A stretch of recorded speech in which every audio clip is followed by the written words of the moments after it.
छात्रों, संस्कृत क्लास में आप सभी का स्वागत है। आज हम हमारी संस्कृत पुस्तक शेमुषी का एकादशः पाठः पर्यावरणम इसका अध्ययन करने जा रहे हैं।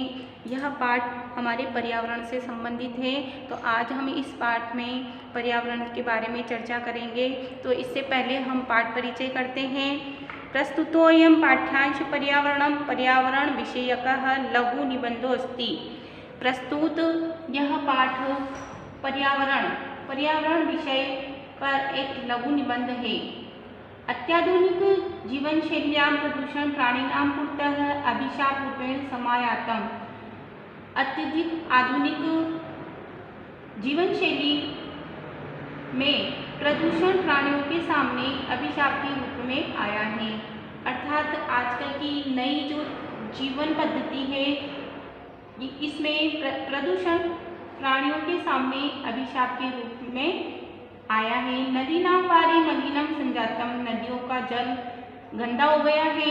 शनैः शनैः धरा निर्वनं जायमाना अस्ति, धीरे धीरे पृथ्वी वन रहित हो गई है। यंत्रेभ्यो निःसरित वायुना वातावरणं विषाक्त रुजाकारकं च भवति, और मशीनों से निकलने वाली धुएं से वातावरण विषाक्त और हानिकारक हो रहा है। वृक्षाभावात् प्रदूषण कारणात् च बहूनां पशुपक्षिणां जीवनम् एव संकटापन्नो दृश्यते। वृक्षों के अभाव से और प्रदूषण के कारण से बहुत से पशु पक्षियों का जीवन संकट में पड़ा हुआ दिखाई देता है।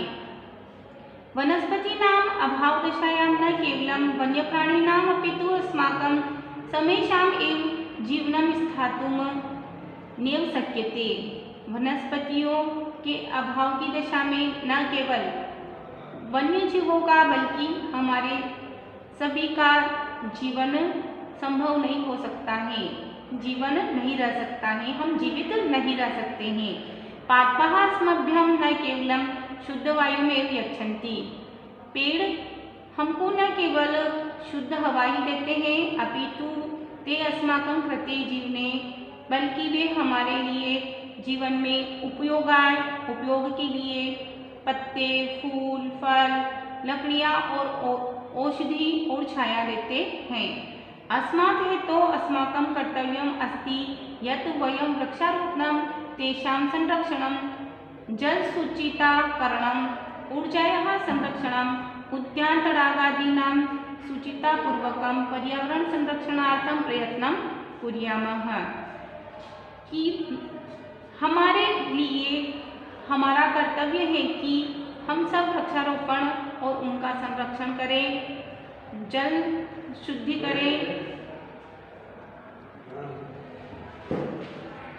तो इस कारण हमारा कर्तव्य है कि हम सब वृक्षारोपण और उनका संरक्षण करें और जल की शुद्धता बनाए, जल की शुद्धता रखने वाले ऊर्जा का संरक्षण, बगीचे, तालाब आदि का शुद्धतापूर्वक या स्वच्छतापूर्वक पर्यावरण की सुरक्षा के लिए प्रयत्न करें।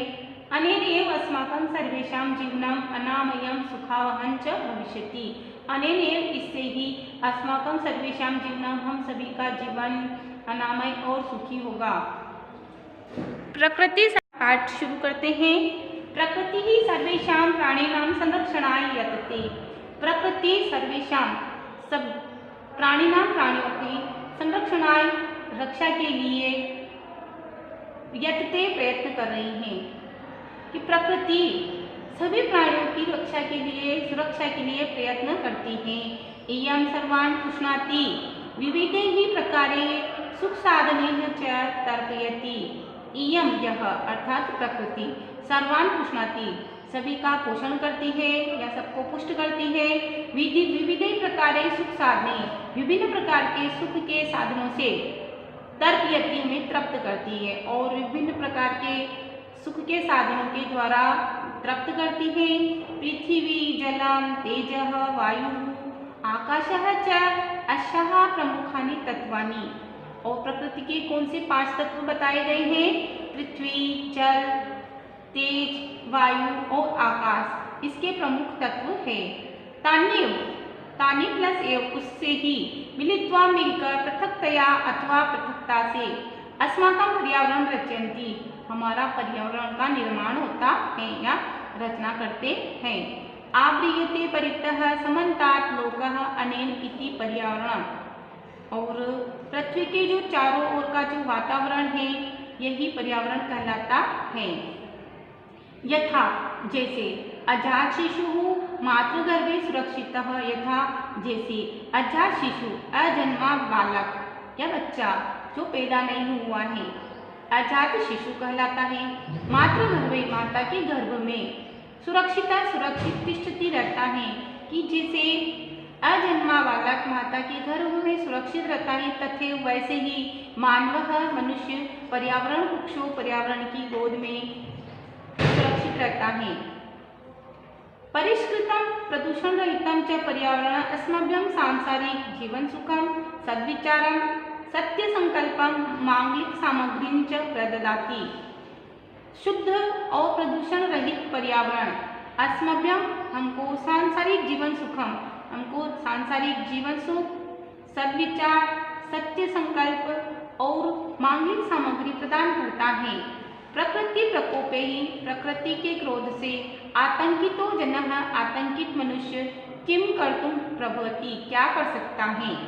जलप्लावनैः अग्निभयैः भूकंपैः वात्याचक्रैः उल्कापातादिभिश्च संतप्तस्य मानवस्य क्व मंगलम कि बाढ़ से आग के भय से भूकंप से बवंडर से और उल्कापात आदि से दुखी मनुष्य का कहाँ मंगल।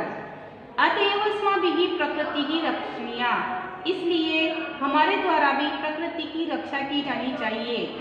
तेन च पर्यावरण रक्षितं भविष्यति और उसके द्वारा ही पर्यावरण रक्षित होगा। यदि हम पर्यावरण की सुरक्षा करेंगे रक्षा करेंगे तो पर्यावरण भी हमारी रक्षा करेगा। प्राचीन काले लोक मंगलाकांक्षी ऋषियों वने निवसन्ति स्म। प्राचीन समय में संसार का मंगल चाहने वाले ऋषि या लोगों का मंगल चाहने वाले ऋषि वने निवसन्ति स्म वन में रहते थे। कि प्राचीन समय में लोगों का मंगल चाहने वाले ऋषि वन में रहते थे। यतो ही वने सुरक्षितम पर्यावरण उपलभ्यन्ते स्म क्योंकि वन में सुरक्षित पर्यावरण उपलब्ध होता था। तत्र विविधाः कलकुचि स्रोतरसायनं ददति तत्र वहाँ विभिन्न प्रकार के पक्षी कलकुचित स्रोत रसायनम का अर्थ होता है मन को अच्छे लगने वाली कलकुचितम अर्थात ध्वनि क्योंकि वहाँ विभिन्न पक्षियों की कानों को मधुर लगने वाली अच्छी लगने वाली ध्वनि सुनाई देती थी इसलिए वहाँ वन में ही रहना अधिक पसंद करते थे। पाठ हम 2 भाग में पूरा करेंगे। हमारा पहला भाग यहीं समाप्त होता है। पुनः हम हमारा दूसरा भाग कल शुरू करेंगे। तब तक आप प्रथम भाग का अध्ययन करें। धन्यवाद।